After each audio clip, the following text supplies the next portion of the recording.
쓸쓸함에 대하여 정희승.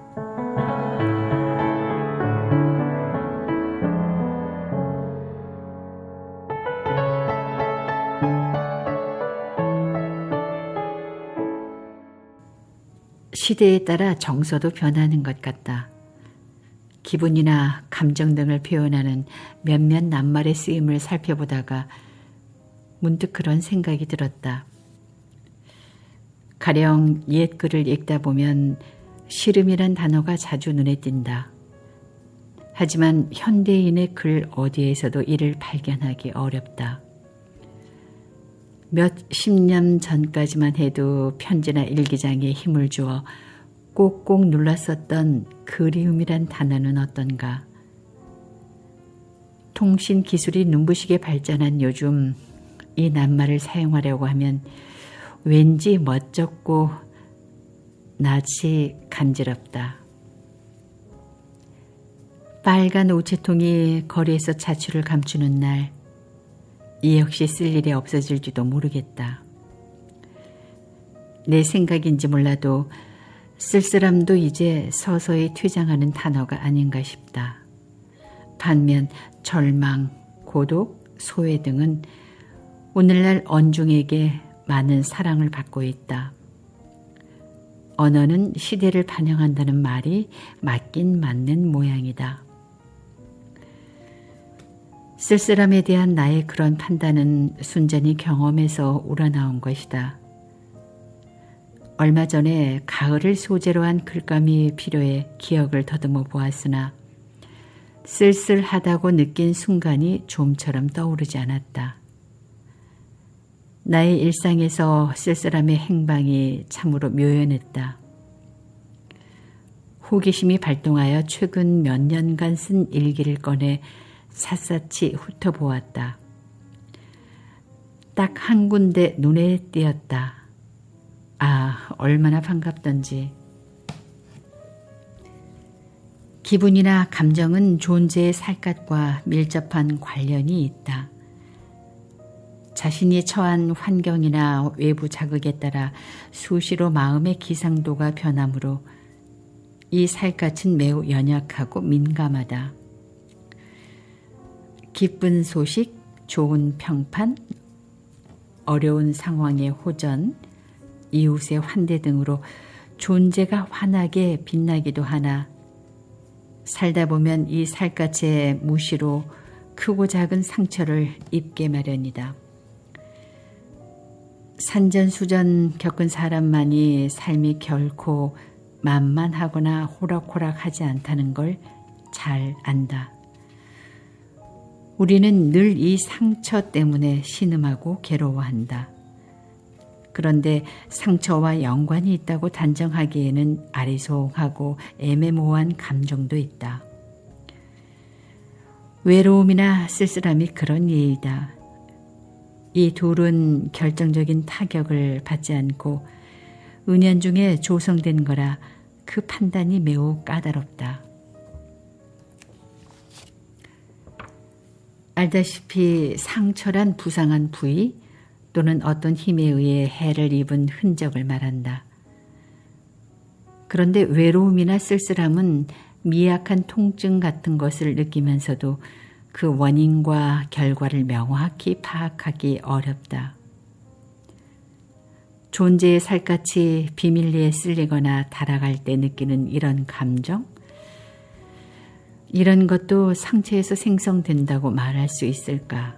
아니면 그저 자신이 처한 상황에 의해 형성된 막연한 아픔에 불과할까? 나는 이 지점에서 외로움과 쓸쓸함이 갈린다고 생각한다. 나의 의견은 이렇다.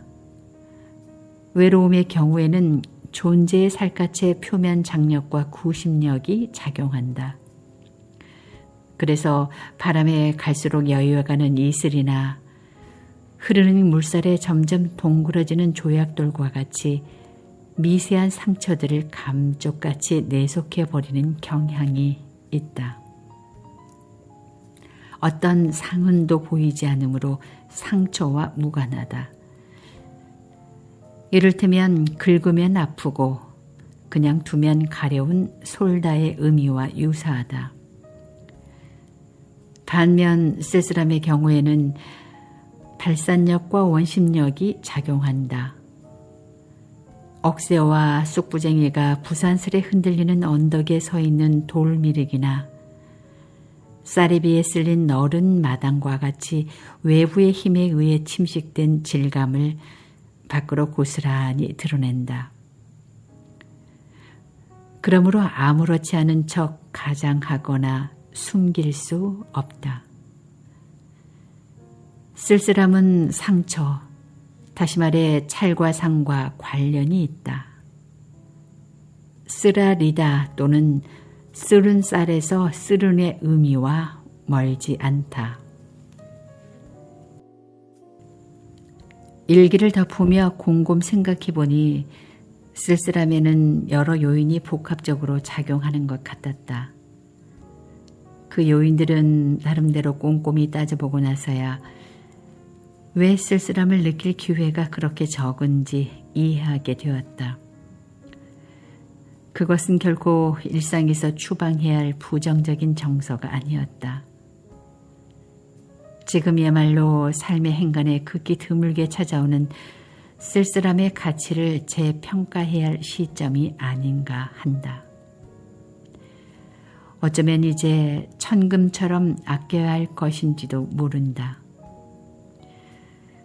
그러면 언제 쓸쓸함을 느끼는 걸까? 도대체 어떤 요소들이 존재의 살갗을 쏟는 것일까? 나는 이를 크게 5가지로 나누어 설명해 볼까 한다.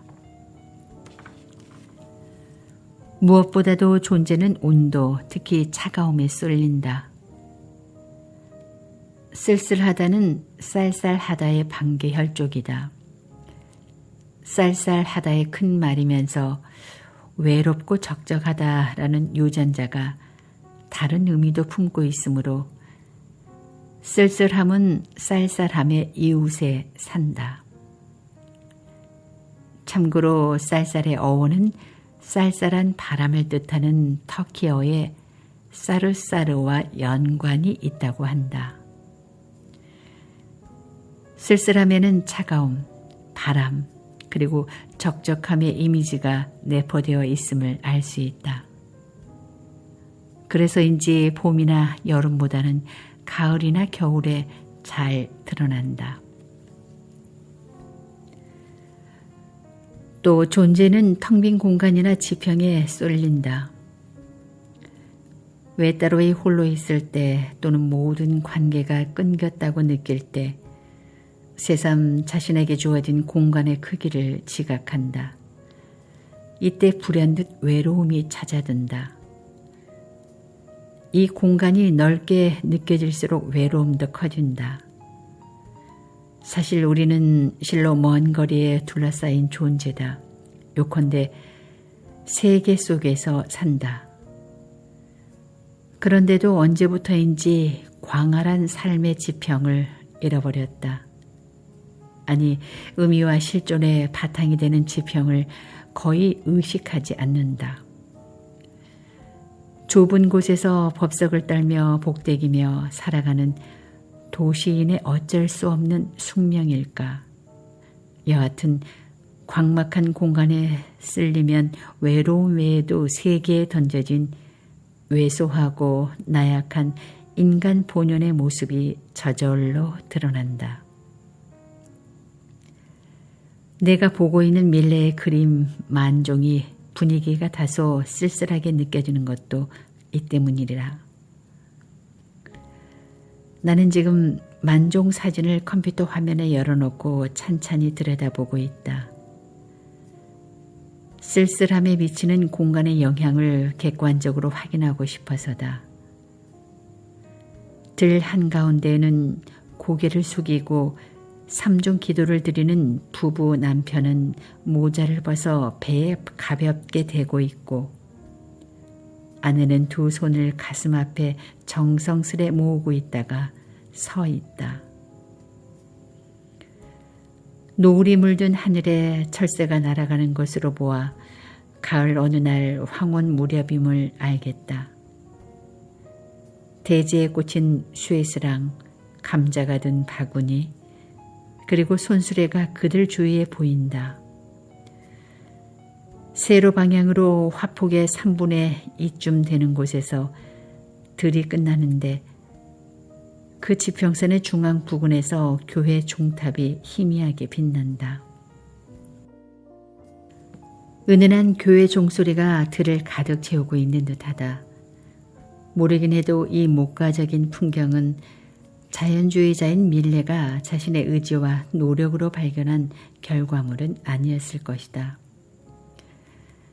이렇게 삶의 결정적인 한순간을 포착할 수 있었던 것은 어쩌면 뜻밖의 행운 덕분이었는지도 모른다. 기실 풍경은 지평이 사물들을 자신의 깊은 곳에 갈무리하지 않고 우리에게 제시해 줄 때에만이 비로소 인식할 수 있기 때문이다. 그것은 자연이 선사하는 일종의 선물이다. 그런데 이 만종 그림에서는 지평이 단지 보이지 않는 후견인으로 머물지 않고 자신도 그 풍경 안에 공공연히 모습을 드러내고 있다. 삶의 터전이 원래 무한히 넓다는 사실을 일깨워 주려는 듯. 이들 부부 뒤로는 어둑어둑한 대지가 끝없이 펼쳐지고 있다. 그 위 하늘에는 10개 물든 노을이 고요하게 번져가고 이런 공간에서는 죽을 운명을 타고난 인간 존재의 특성이 오롯이 드러나는 법이다. 기도를 드리는 부부의 모습에서 삶의 그늘과 고단함이 눅진하게 묻어난다. 그래서인지 가냘픈 몸매에도 불구하고 엄숙한 침묵과 부동성을 유지하고 있는 부부의 존재가 유난히 무겁게 느껴진다. 대지는 이들의 지친 영혼을 고즈넉하고 평화롭게 감싸준다. 하지만 전체적인 분위기는 어쩐지 쓸쓸해 보인다. 그림이 보여주듯 유한한 인간이 무한한 공간과 헤아릴 수 없는 신의 은혜에 쏠렸기 때문이리라. 나의 젊은 날 기억의 갈피에서도 이런 아름다운 장면을 어렵지 않게 끄집어낼 수 있다. 이해를 돕기 위해 내가 경험한 보다 구체적인 예를 하나 더 드는 게 좋을 것 같다. 내 고향 마을 앞에는 넓은 들이 펼쳐져 있다. 그 한가운데로 은빛으로 빛나는 강이 들을 가르며 아스라이 흘러가는데 젊었을 때 나는 늘 궁금했다. 저 강 너머에는, 아니 저 지평선 너머에는 누가 살고 있을까? 도대체 어떤 세계가 펼쳐져 있을까? 한 번은 도저히 호기심을 잠재울 수 없어 용기를 내어 집을 나섰다. 아마 군 입대를 앞둔 어느 날이었을 것이다. 들을 지나고 강을 건넜다. 야트막한 산을 넘고 다시 들길을 걸었다. 하지만 아무리 걸어도 지평선에 닿을 수 없었다. 그것은 다가선 만큼 물러났다. 스스로를 새롭게 구성하면서 여전히 그만큼의 거리에서 나를 가두었다. 동서남북 어느 쪽으로도 결코 월경을 허용하지 않았다. 내가 항상 세상의 중심에 서 있어야 한다는 듯, 세상 한가운데서 살아야 한다는 듯 그랬다. 알고 보니 나는 세상에 움직이는 중심이었다. 그런데도 무모하게 세상의 경계를 넘으려 한 것이다.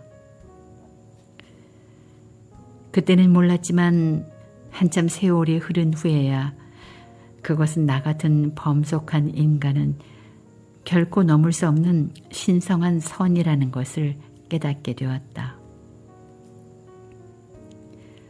오직 신을 찾아서 한 줄기 가느다란 외길을 따라 떠나는 순례자만이 가까스로 지평선을 넘어가지 않는가. 점점 다리가 뻐근해지고 무거워졌다. 후회가 밀려들었다. 그때 그들이 내게 말했다. 어서 집으로 돌아가라고. 세상은 나중에 알아도 늦지 않다고.